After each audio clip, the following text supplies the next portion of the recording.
श्री हनुमान जी से राम जी ने कहा कुछ मांगो। हनुमान मैं जानता हूं तुम विरक्त हो, तुम संसारी नहीं हो, तुम संसार में उलझने वाले नहीं हो, लेकिन हे विरक्त आत्मन, आज ये भगवान तुझसे कहता है कुछ मांग ले।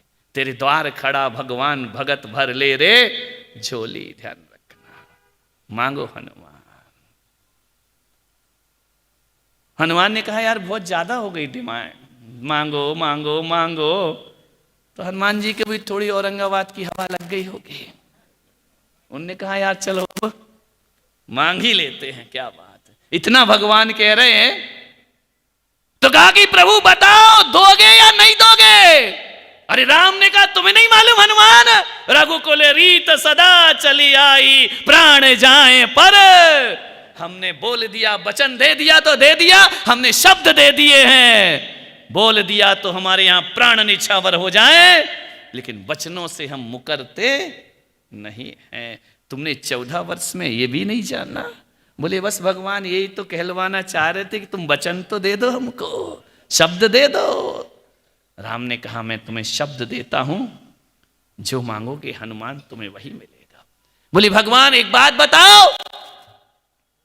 बोले हाँ पूछो हनुमान।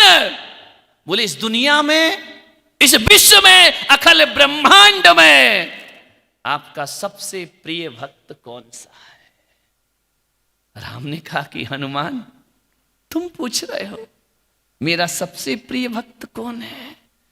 कोई और पूछे तो उत्तर भी देता। हनुमान तुम्हें नहीं मालूम, तुम मम प्रिय भरत सम भाई। भरत से भी ज्यादा यदि मैं किसी से प्रेम करता हूं तो हनुमान मैं तुमसे प्रेम करता हूं। इस शरीर के बाद अपनी आत्मा से भी ज्यादा यदि किसी से मुझे प्रेम है तो हे मेरे भक्त हनुमान, मुझे तुमसे प्रेम है। ये दुनिया की पहली घटना है, हर भक्त ने भगवान से प्रेम किया है, लेकिन राम ऐसे भगवान हुए जिन्होंने अपने भक्तों से प्रेम किया है। ध्यान रखना, ऐसी घटनाएं बार बार नहीं घटा करती हैं। हर व्यक्ति परमात्मा से प्रेम करता है। परमात्मा तुम्हें प्रेम करने लगे तो समझना हमारा जीवन। ध्यान रखना नांदगांव वालों, गुरुओं को तो सारी दुनिया याद करती है, तुम ऐसे काम करो कि गुरु तुम्हें याद करने लगे। ध्यान रखना, जिस दिन गुरु याद करें उस दिन तुम्हारा जीवन सार्थक और सफल हो जाया करता है। हनुमान ने कहा कि सच कह रहे हो भगवान, मैं आपका सबसे प्रिय भक्त हूं। राम ने कहा कि इसमें कोई शंका नहीं है, तुमसे ज्यादा प्रिय मुझे इस दुनिया में कोई और। हनुमान के रोम रोम रोमांचित हो गए, आंखों से अश्रुधारा बहने लगी। तो राम ने कहा कि देखो भाव विभल मत हो हनुमान, क्या चाहिए तुमको। बोले आपने कहा है कि मैं आपका सबसे प्रिय भक्त हूं, तो एक बात और बता दो रघुकुल के नंदन, हे मर्यादा पुरुषोत्तम श्री राम, एक बात और बताओ, जो सबसे प्रिय होता है उसे ज्यादा मिलना चाहिए या कम मिलना चाहिए।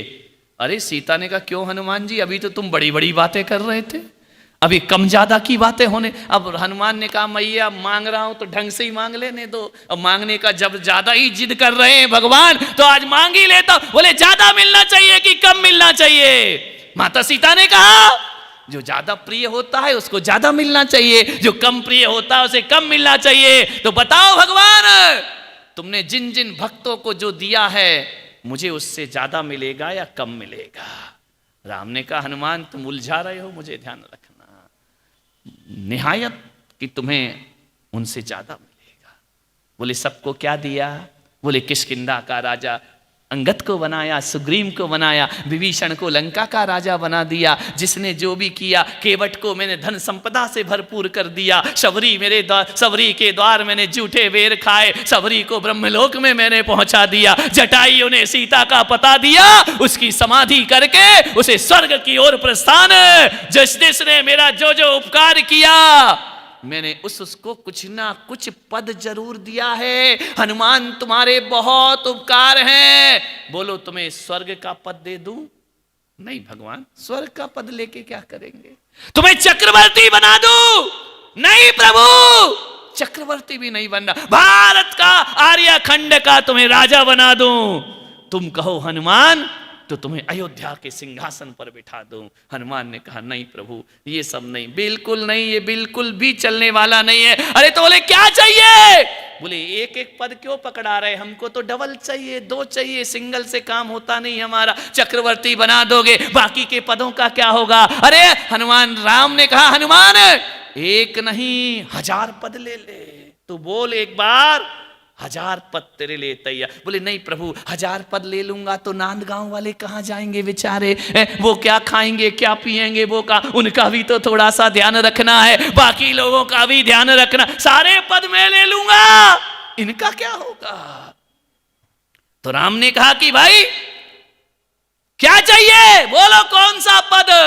हनुमान ने कहा मुझे पद वद कुछ नहीं चाहिए। बोले मतलब क्या है? बोले जहां पद होता है वहां मद भी होता है, ध्यान रखना, पद और मद साथ साथ चला करते हैं। जब तक वोट नहीं मिलती तब तक जनता राजा होती है, और वोट मिल जाए तो फिर नेता राजा हो जाया करता है, ध्यान रखना। जहां पद है वहां मद जरूर होगा, जहां कुर्सी है वहां अहंकार जरूर होगा, जहां पोस्ट है वहां घमंड।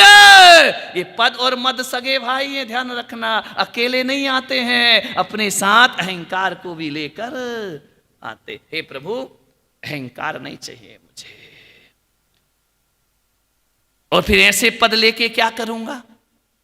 जितने भी पद हैं ना वो आगे जाके एक दिन भूत हो जाते हैं। बोले मतलब क्या? बोले ऐसा कोई पद नहीं है इस धरती पर जो भूत नहीं बनता हो। भूतपूर्व प्रधानमंत्री, जाओ दिल्ली में बैठे हैं भूत कितने सारे, ध्यान रखना। भूतपूर्व मुख्यमंत्री, तुम्हारे महाराष्ट्र में तो कितने जल्दी बदल जाते हैं, देखो ना, 5 साल में 3-4 मुख्यमंत्री आ जाते हैं, ध्यान रखना। ये सब भूत हो गए, जितने जिंदा थे वो सब भूत हो जाते। हे भगवान ये भूत वाले पद नहीं चाहिए मुझे, जो भूत बन जाए। ध्यान रखना आप, एक बात याद रखना, दुनिया के जितने पद हैं सब भूतपूर्व नगर अध्यक्ष, भूतपूर्व एमएलए, भूतपूर्व सांसद, सबके आगे भूत लग जाता है, ध्यान रखना। मैं बंबई गया ना तो लोगों ने मुझसे कहा बंबई क्यों जा रहे हो, वो तो नेताओं की नगरी है, राजधानी है। मैंने कहा वहां जाना बहुत जरूरी है। बोले क्यों? मैंने कहा सारे भूत वहीं बैठे हैं, ध्यान रखना। और इन बोले भूतों पे आपका क्या काम है? मैंने कहा जब तक इन भूतों को संतों की भभूत नहीं लगेगी तब तक ये देश सुधरने वाला नहीं। इन भूतों को भभूत लगना चाहिए संतों की, ध्यान रखना। मान्य हनुमान ने कहा कि मुझे भूत वाले पद नहीं चाहिए। तो राम ने कहा भूत वाले? बोले हाँ। अरे जो वर्तमान में है वो जिंद है, जिंदा, और जो उतर गए वो भूत। और क्या करे इस देश में, भूत मरता है पलीत पैदा हो जाता है, ध्यान रखें। मुझे ऐसे पद नहीं चाहिए। जितने भी पद इस धरती में है सब भूतपूर्व बन जाएंगे। लेकिन आपने कभी सुना भूतपूर्व रामचंद्र जी, सुना क्या? कभी पढ़ा कहीं? भूतपूर्व महावीर स्वामी, भूतपूर्व ऋषभदेव, भूतपूर्व नारायण कृष्ण, सुना क्या कभी? भूतपूर्व शंकराचार्य सुना है कभी जिंदगी में? ध्यान रखना ये पद भूत नहीं, ये अभूतपूर्व पद हुआ करते हैं, ध्यान रखना।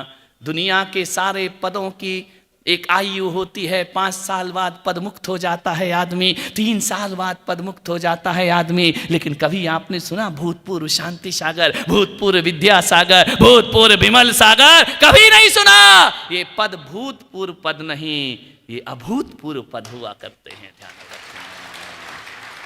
एक बार मिल जाए तो कभी, आज शांति सागर महाराज दुनिया में नहीं है, वो स्वर्ग चले गए, लेकिन आज भी उन्हें आचार्य शांति सागर कह करके दुनिया, कोई कहता है भूतपूर्व चारित चक्रवर्ती आचार्य शांति सागर, आज भी वो जिंदा है, कल भी वो जिंदा थे। और जब तक जैन समाज रहेगी उनकी धड़कनों में शांति सागर महाराज जीवित रहेंगे हमेशा, ध्यान रखना। मुझे ये भूत वाले पद की जरूरत नहीं है। तो राम ने कहा फिर तुम बड़ी समस्या में डाल रहे हो हनुमान, इधर चाहिए भी और नहीं भी चाहिए। बोले भगवान ज्यादा पद नहीं चाहिए, ज्यादा पद का मैं करूंगा क्या? तो बोले मांगो कितना? बोले कम भी नहीं चाहिए, 1 लेऊंगा तो मेरी गिनती सामान्य लोगों में हो जाएगी। तो क्या चाहिए? प्रभु वचन दो, मुकरोगे नहीं।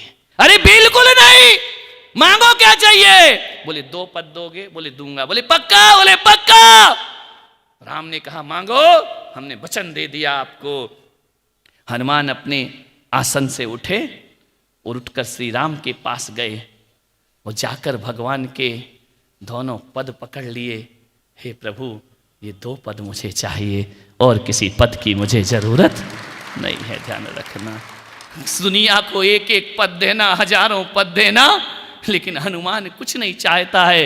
ये जो आपके 2 पद हैं ना, इस पे किसी और का नहीं, केवल हनुमान का अधिकार होना चाहिए। बस ये 2 पद मुझे दे दी। रघुकुल के राजा राम उठते हैं अपने सिंहासन से और हनुमान को जैसे ही हनुमान ने पद पकड़े, उठाया और छाती से लगा लिया। हनुमान, तुम्हारे जैसे भक्त इस धरती पर बार बार पैदा, ना मुझे राज्य चाहिए, ना संपदा चाहिए, ना ऐसो आराम, ना प्रशंसा, ना कीर्ति।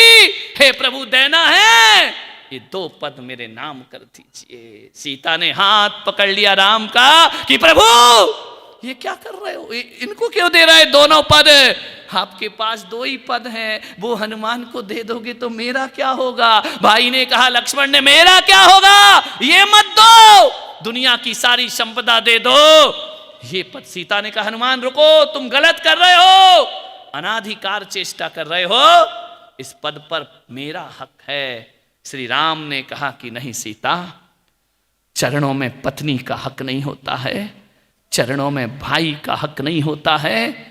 भगवान के चरणों में यदि किसी का हक होता है तो उसके भक्त का हक हुआ करता है।